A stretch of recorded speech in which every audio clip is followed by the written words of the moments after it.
आज हम एक बहुत ही अच्छा टॉपिक लेके आए हैं, गणित का घन और घनमूल। तो चैप्टर का नेम है घन और घनमूल।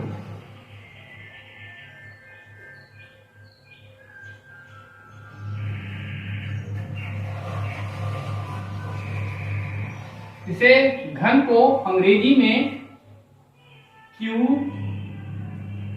एंड क्यूब रूट कहते हैं। तो सबसे पहले हम जानते हैं कि एक घन क्या होता है। तो घन क्यूब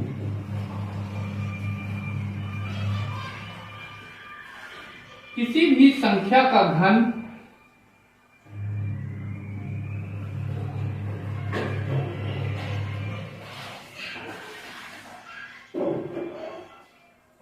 कोई भी संख्या है, उसका घन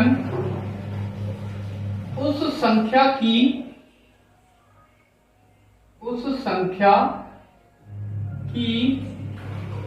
घात 3 अथवा उसकी 3 बार गुणा के बराबर प्राप्त होने वाले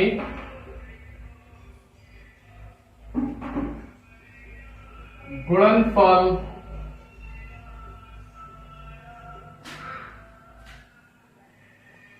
के बराबर होता है।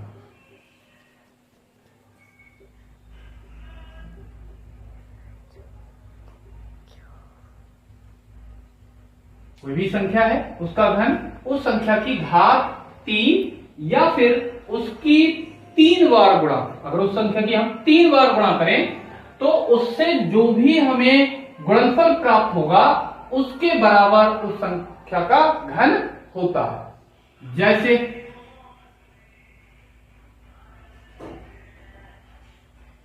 जैसे हमें सपोज करते हैं कि 2 का घन ज्ञात करना है। 2 का क्यूब निकालना है हमें, तब इसका मीन है कि 2 की घात 3 या फिर इसका मतलब होता है इस संख्या कौन सी हमने 2 लिया है, तो इस 2 की 3 बार गुणा करने पर हमें जो भी गुणनफल प्राप्त होगा, तो यहां पर गुणनफल हमें कितना प्राप्त होगा 8।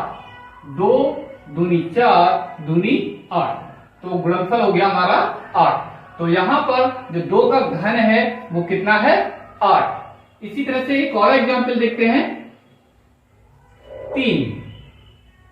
3 का घन हमें ज्ञात करना है, तो क्या करेंगे 3 की घात लगा देंगे 3। इसका मतलब क्या है 3 की हमें कितनी बार मल्टीप्लाई करनी है 3 बार। तो ये कितना हो जाएगा 3 बार इसकी मल्टीप्लीकेशन करेंगे तो हमें मिल जाएगा 3 या 9 या 27, 3 3 जा 9 3 जा 27। तो इस संख्या का जो 3 का क्यूब है, 3 का घन है, वो कितना हमें प्राप्त होगा 27। तो हम आशा करते हैं आपको घन किस तरह से ज्ञात करते हैं अच्छे से समझ में आ गया होगा। बात करते हैं अब इस जो कोई भी संख्या है उसका हम जब घन निकालते हैं तो उस घन की क्या विशेषताएं होती हैं। तो घन की विशेषताएं,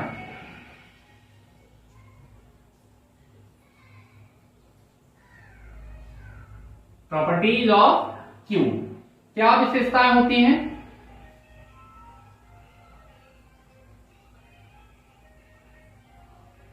तो पहला पॉइंट है संख्या। कोई भी सम संख्या है, सम संख्याएं कौन सी होती हैं, वे संख्याएं जो 2 से विभाज्य हो जाती हैं उन्हें सम संख्या कहते हैं। तो किसी भी सम संख्या का घन सदैव घन कैसा होता है, सम संख्या ही होता है। कोई भी अगर सम संख्या है तो उसका घन सदैव सम ही होता है। जैसे यहां पर दो एक सम संख्या है, इसका हमने घन निकाला था, कितना निकला था 8। इसी तरह से एक और एग्जाम्पल देख लेते हैं। जैसे मान लीजिए अगला है 4 का घन हमें निकालना है, तो ये कितना हुआ 4 गुणे 4 गुणे 4, तो कितना मिलेगा ये 4 चौके 16 चौके 64। ये कैसी संख्या है, सम संख्या है। इसी तरह से अगर 6 का निकालें तो उसका जब घन निकालेंगे 6 छक्के 36 छक्के 216 है, तो वो 216 निकल आएगा। 6 का घन कितना निकल आएगा 6 गुणे 6 गुणा 6 बराबर 216। तो हम देख रहे हैं यहां पर कि कोई भी अगर सम संख्या है तो उसका अगर घन निकालें तो हमेशा सम संख्या ही प्राप्त होता है। अगला इसकी विशेषता है किसी भी विषम संख्या, कोई भी अगर विषम संख्या है, किसी भी विषम संख्या का घन है वो सदैव विषम ही होता है।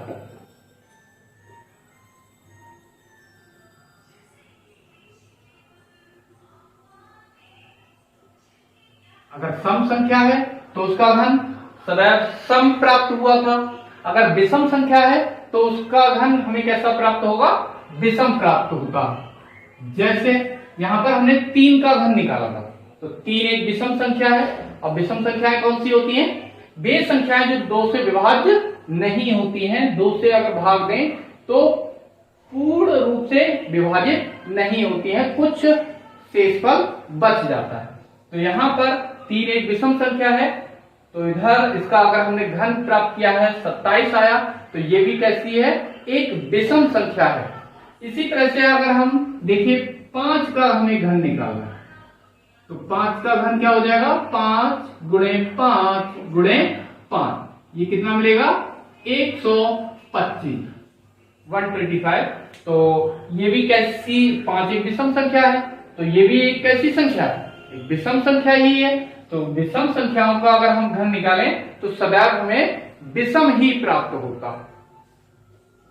अगर अगली इसकी विशेषता है किसी ऋणात्मक संख्या, किसी भी ऋणात्मक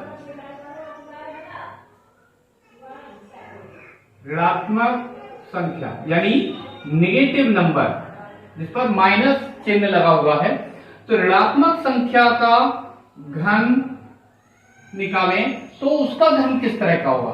तो किसी भी ऋणात्मक संख्या का घन सदैव ऋणात्मक ही होता है।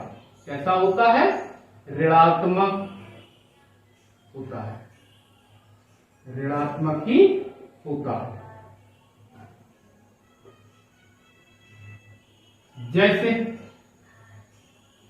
जैसे मान लीजिए मुझे -1 का घन निकालना है, ये एक ऋणात्मक संख्या है, नेगेटिव नंबर है, तो इसका मतलब क्या है, -1 को हमें कितनी बार मल्टीप्लाई करना है, 3 टाइम्स मल्टीप्लाई करना है।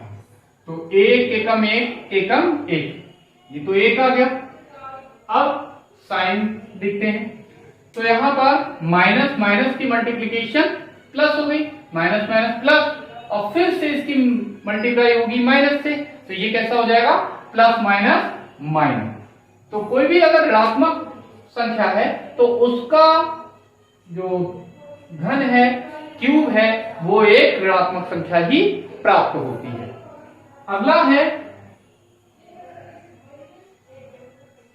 कोई भी संख्या है, किसी संख्या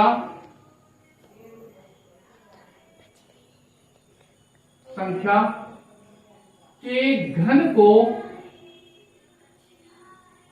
क्रमागत विषम संख्याओं के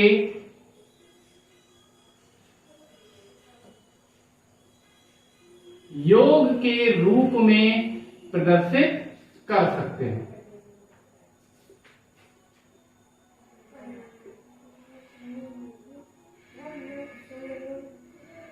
प्रदर्शित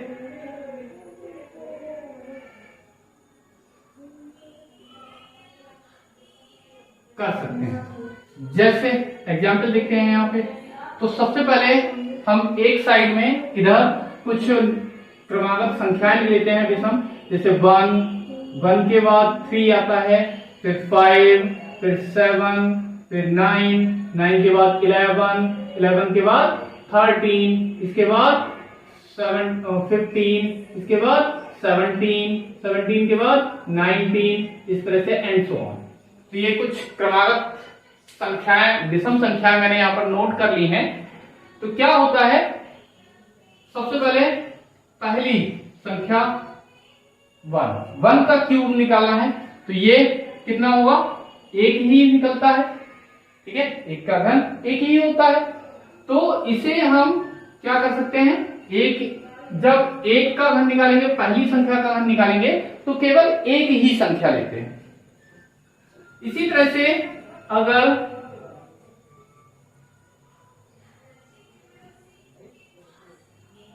अगली संख्या लेते हैं 2 का घन निकालना है, तो ये कितना होता है, 8। हमने अभी भी निकाला था थोड़ी देर पहले, 2 का घन 8 होता है। तो इसे हम किस तरह से प्रदर्शित करते हैं, तो 1 का तो घन हमने निकाल लिया, पहली संख्या ले ली, अब दूसरी उसके जस्ट आगे वाली संख्या हम ले रहे हैं, तो उससे आगे की क्रमागत संख्या विषम संख्या। तो कौन सी विषम संख्याएं हैं, एक के बाद कौन कौन सी आ रही हैं, 2 संख्या। जब 2 का ले रहे हैं तो 2 संख्या, 3 लेंगे तो 3 संख्या। तो यहां पर 2 संख्याएं कौन सी हैं, 3 और 5। तो इसे हम लिख सकते हैं किस तरह से, 3 + 5, 3 और 5 8 आते हैं। अगला इसी तरह से एक और एग्जाम्पल देखते हैं, C 3 का घन, तो इसका मतलब क्या है, 27, अभी अभी निकाला था 27। तो इसे हम कैसे लिख सकते हैं, अगली 3 संख्याओं के योग में। तो अगली 3 संख्याएं कौन सी है, 7 9 11। तो ये हो गया 1 का घन, ये हो गया 2 का घन, ये हो गया 3 का घन। इसी तरह से अगली जो 4 संख्याएं होंगी वो क्या हो जाएंगी, 4 का घन हो जाएंगी। और अगली जो 5 विषम संख्याएं होंगी उनका योग कितना हो जाएगा, वो 5 का घन हो जाएगा। तो इसे हम लिख सकते हैं कितना, 5 के आगे क्या आता है, अगली क्रमागत संख्या कौन सी है, 7, इसके बाद 9, इसके बाद 11 है, इसके बाद इसकी अगली प्रॉपर्टी देखते हैं, 5वां नंबर है 2 क्रमागत। क्रमागत का मतलब होता है क्रम से आने वाले, 2 क्रमागत संख्याओं के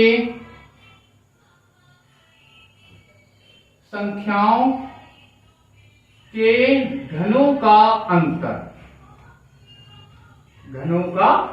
अंतर। इसे हम किस तरह से प्रदर्शित करते हैं वो देखते हैं। तो 2 क्रमागत संख्याओं के घनों का जो अंतर है, तो मान लीजिए एक पहली संख्या है वो है m, एक m है, और एक कौन सी है, इससे जस्ट आगे वाली कौन सी होगी, m+1। तो इसका घन कर देते हैं माइनस इस संख्या का। तो ये हमें कितना प्राप्त होता है, ये होता है 1 ऐसा का ऐसा ही रहता है 1। इसके बाद 3 गुणा ये बड़ी वाली संख्या m+1 गुणा छोटी वाली संख्या। जैसे देखते हैं, अगर हमने संख्या ली है, एक मान लीजिए 2 और 1 लिया है, तो एक छोटी वाली संख्या कितनी है, यहां पर 1 है, तो 1 का घन, इधर इससे जस्ट बार वाली संख्या कौन सी है, 2, तो 2 का घन। तो 2 के घन से अगर हम 1 का घन माइनस करें तो हमें क्या प्राप्त होगा, देखते हैं। 1 प्लस 3 गुणा क्या मिलेगा, m प्लस 1, मतलब बड़ी वाली संख्या। तो बड़ी वाली संख्या यहां पर कितनी है, 2।